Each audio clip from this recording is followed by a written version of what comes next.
Bonjour Adé, je suis très heureuse de participer à cette aventure qui est de raconter quelle a été ma première expérience AD. C'était en 2005, mon premier article sur un projet très architecte dans lequel il y avait beaucoup de béton, beaucoup d'acier. C'était un loft. Et pour moi, c'était une vraie concrétisation parce que, en fait, pour moi, AD était vraiment une référence et est une référence. Et puis ensuite, ça a été en 2014, donc entre 2005 et 2014, j'avais un article tous les ans, j'attendais ce moment en vrai. Et puis en 2014, il y a eu AD Intérieur dans lequel j'ai vraiment dessiné mon projet. Je me suis propulsée dans le monde du design, dans le monde vraiment de la création propre.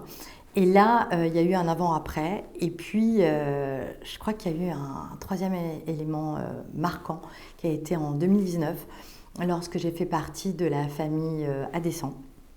Et j'étais extrêmement fière de pouvoir être aux côtés de tous mes confrères et de pouvoir commencer à raconter en fait chaque année un projet et un projet déterminant chaque année.